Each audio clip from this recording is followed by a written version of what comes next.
कल्पक क्लासेस मध्ये तुमचं पुन्हा एकदा खूप खूप स्वागत आहे. बघा आजपासून आहे ना म्हणजे आपण इयत्ता 6वीच्या नवीन सिलेबसचा काय करतोय व्हिडिओ टाकतोय.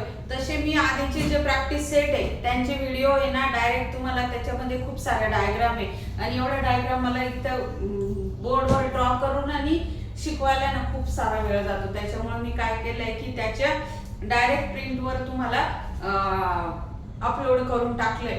तर बघा लक्ष द्या आणि अभ्यास करा. एकदम सोपा सिलेबस आहे. जरी जास्त क्वेश्चन असले तरी ते एकदम इझी.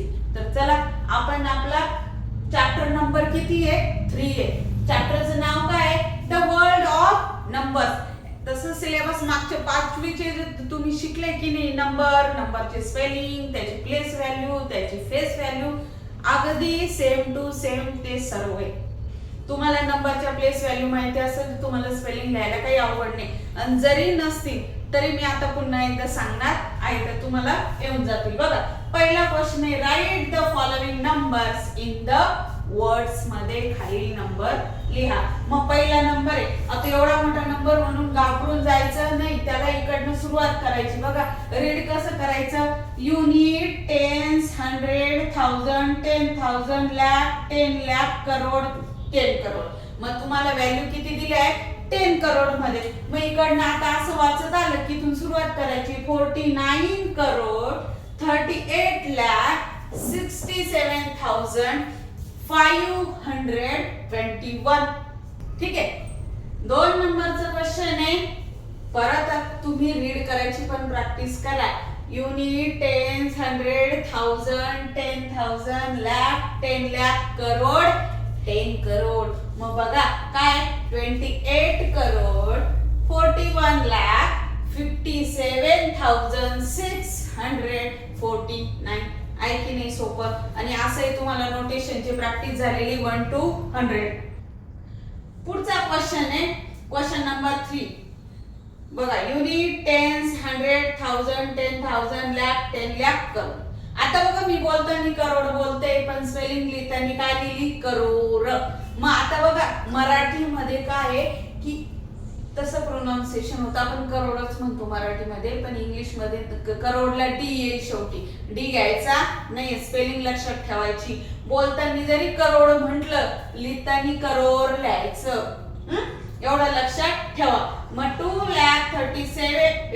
करोड 37 लाख 50,145 आणि मग 2 करोड 37 लाख 50,145 आणि लास्ट का 6 करोड 79 लाख 81,049.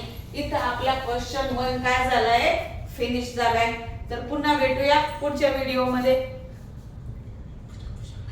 पुढच्या क्वेश्चन मध्ये. तोपर्यंत तुमची खूप खूप काळजी घ्या. Bye bye. आपण पहिला क्वेश्चन सोडवला होता प्रॅक्टिस सेट 3.1 चा. आज आपला दुसरा क्वेश्चन आहे write the appropriate symbol in the box. हे तुम्हाला माहिती आहे की जो बिगर आहे त्याच्याकडे काय करायचं मगरीचं तोंड करायचं. तर बघा इथे दिलंय किती 59,21,492 आणि इथं कोण आहे 64,79,426. मग कुणाकडे तोंड करायचं आपल्याला याच्याकडे. हा बिगर आहे. ह्या दोघांमध्ये कोण बिगर आहे हा बिगर आहे. या दोघांमध्ये 48 48 5 5 7 7 9 9. मग कोणतं साइन टाकणार आहे आपण इक्वलचं. दोघं काय सेम सेम आहे. मग टाका इक्वलचं साइन. आणि या दोघांमध्ये कोण बिगर आहे साहजिक इकडे 0 आणि इथं 700 आहे. तर आपण कुणाकडे मोठं तोंड करणार आहे आपण ग्रेटरचं याच्याकडे. संपला क्वेश्चन. आणि याच्यावर तुम्हाला 3 ते 4 मार्काला परीक्षेत विचारतात. ठीक आहे. पुढचा क्वेश्चन आहे क्वेश्चन 3 सॉल्व. आता बघा एक ऍडिशन दिलंय आणि एक सबट्रॅक्शन दिलंय. हे पण तुमचं झालेलं आहे. तर बघा इथं थोडी जागा आहे म्हणून मी इथं लिहिलेलं आहे. क्वेश्चन असं दिलेलं आहे पुस्तकात आणि मग मी तुम्हाला सबट्रॅक्ट करून दाखवतेच. बघा 4 मधनं 4 गेला 0, 5 मधनं 5 गेला 0, 7 मधनं 2 गेला. तर किती उरतो तुमचा 5. आता 5 मधनं 8 जात नाही तर आपण 5 ला काठी मारतो. 9 कडनं 1 कॅरी घेतला तर इथं किती राहील 8. मग 8 मधनं 15 मधनं 8 गेले तर तुमचे किती राहतात 7. आणि 8 मधनं 3 गेले तर राहतात 5. मग आन्सर किती आला 57,500. तर थोडं कॅरीचं सबट्रॅक्शन झालेलं आहे आपलं आणि आपल्या चॅनलवर मी बेसिक मॅथ घेतलाय ना त्याच्यामध्ये पण कॅरीचं सबट्रॅक्शन शिकवलंय. जर कुणाला कॅरीच्या सबट्रॅक्शनला प्रॉब्लेम असेल तर तुम्ही तो व्हिडिओ बघून घ्या म्हणजे तुम्हाला येईल ते आणि प्रॅक्टिस पण होईल कारण त्याच्यामध्ये मी भरपूर एक्झाम्पल घेतले. आता पुढचं एक काय दिलंय ऍडिशन दिलेली तर मी ऍडिशनला इथं 2 + 1 3 5 + 4 9 6 + 5 11 1 इथं 1 इथं 9 + 1 10 10 + 7 17 कॅरी 3 + 2 5 and 1 6 5 + 3 8 आणि 8 + 5 13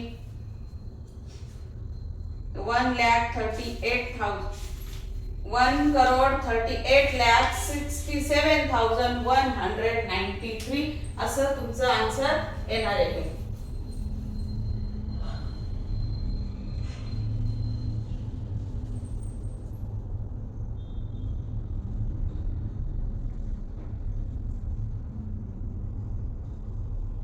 बघा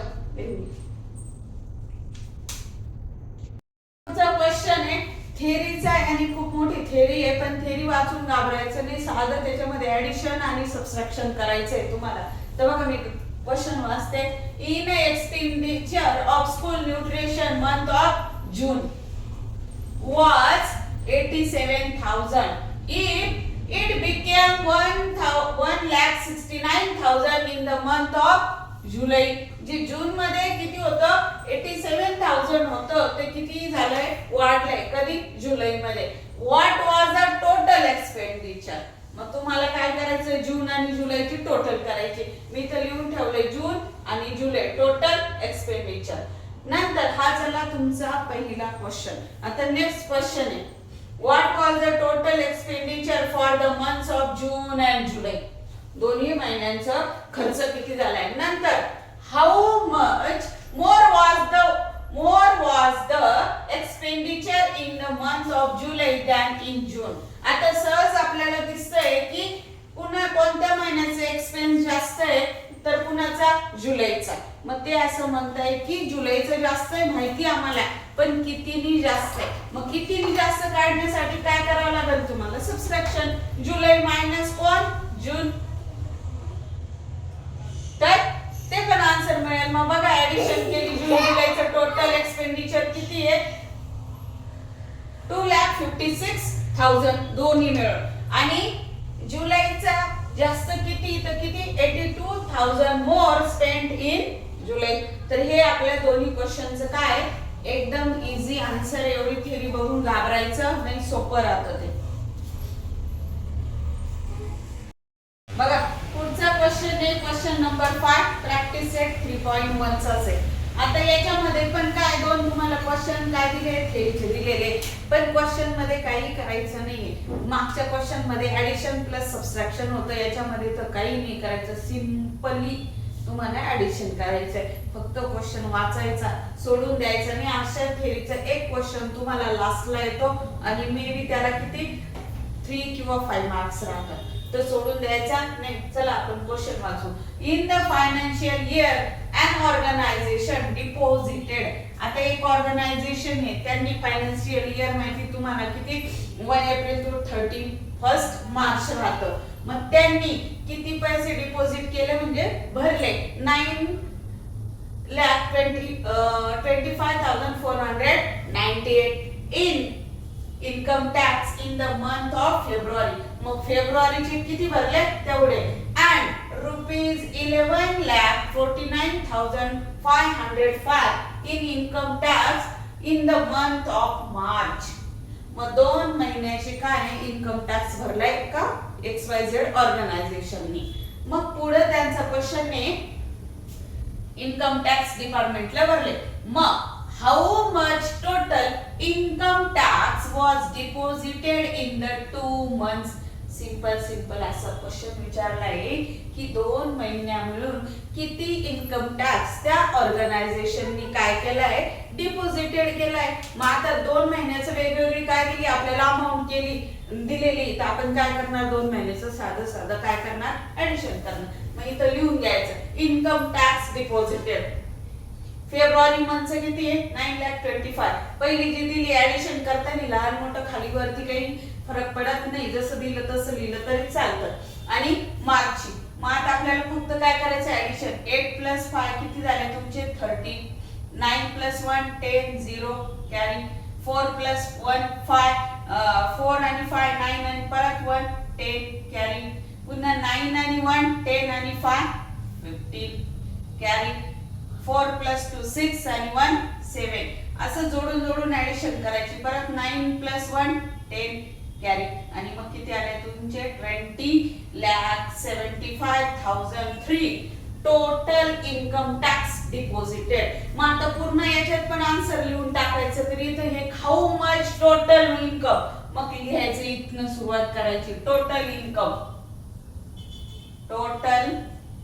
इन्कम टॅक्स किती, त्याची अमाउंट इथे आधी घेतली तरी चालेल. Total income tax deposited in the 2 months किती आहे तुमचा, 20,75,033 रुपीज. आणि हे आपलं आन्सर. बघा आपला पुढचा प्रॅक्टिस सेट आहे काय, प्रॅक्टिस सेट 3.2. खूप सोपा आहे. तुम्हाला नंबर लाईन माहिती असेल तरी पण मी एकदा सांगून देते. बघा नंबर लाईन अशी असते, इथं सेंटरला 0, इथनं काय तुमचं +1, हे 2 3 घेतलं तर 1 + 2 + 3 आणि इकडे 1 2 3, इथं -1 -2 -3. तर ह्या नंबर लाईन मध्ये काय लक्षात ठेवायचं, राईटला काय, इकडची प्लसची व्हॅल्यू वाढत जाते, म्हणजे यांच्या किमती वाढत जातात. आणि इकडं लेफ्टला यांच्या पण किमती वाढत जातात. तर बघा इकडे काय आहे, मायनसची व्हॅल्यू वाढत जाते. पण प्रॉब्लेम असा आहे, जरी याची व्हॅल्यू वाढत जात असली तरी हे काय असतात, मायनस आहे. म्हणून जर तुम्हाला विचारलं की -1 आणि 0 याच्यामध्ये मोठं कोण, तर 0 मोठं. आता विचारलं -3 आणि -1 यांच्यामध्ये मोठा कोण, तर -1 मोठा. हे लक्षात ठेवायचं. कारण जसं इकडे हे -1च आहे, फक्त हे -3 आहे. म्हणजे काय, हा 1 पेक्षा -3 व्हॅल्यूनी कमी आहे, एवढा डिफरन्स लक्षात ठेवायचा. आणि तुम्हाला विचारलं -3 आणि +1 याच्यामध्ये मोठा कोण, तर सरळ सांगायचं मोठा 1, कारण हा प्लस आहे हा मायनस आहे. समजलं. मग याच्यावरच आपल्याला प्रॅक्टिस सेट 3.2 दिलेला आहे. आणखी इथले एक्झाम्पल सोडवले की तुम्हाला समजेल. बघा -10 आहे आणि प्लस, बघा 5 समोर जर कोणत्याही संख्येसमोर चिन्ह नसेल तर ते चिन्ह समजून चालायचं काय, प्लस आहे. मग -10 आणि 5 मध्ये मोठा कोण आहे, 5. नंतर -19 आणि -5. आता टीचर दोन्ही मायनस आहे, मग याच्यामध्ये कोणता मोठा धरायचा, ज्याची व्हॅल्यू छोटी आहे तो बिगर धरायचा. ज्याची व्हॅल्यू जेवढी मोठी तेवढा तो छोटा असतो. मग याच्यात बिगर कोण, हा. आता बघा -3 0, इथं ह्या 0 मोठा ह्या इकडच्या सगळ्या संख्येपेक्षा, मग मोठा कोण, 0. याच्याकडे तोड करायचं. नंतर 8 आणि 12, बघा आता यांच्या समोर साइन नाही, याचा अर्थ दोघं पण काय, प्लस आहे. आणि प्लस असल्यावर जो मोठा आहे तो मोठा आहे. मग कोण मोठा येईल तुमचा, 12. इथं 5 आणि 0. आता 0 ला तो कोणतं साइन आपण देत नाही, देतो का, नाही. 0 ना मायनस ना प्लस, मग साहजिक मोठा कोण आहे, 5 च्या पुढे कोणतं साइन, इथं 5 मोठा, तो प्लस आहे. आणि इथं -3 मायनस नाही. पुन्हा इथं काय करायचं, जो मायनस दोघं असले तर जो छोटा असतो तो मोठा असतो. म्हणून बिगर कोण, हा -3. इथं आपला पहिला क्वेश्चन संपला.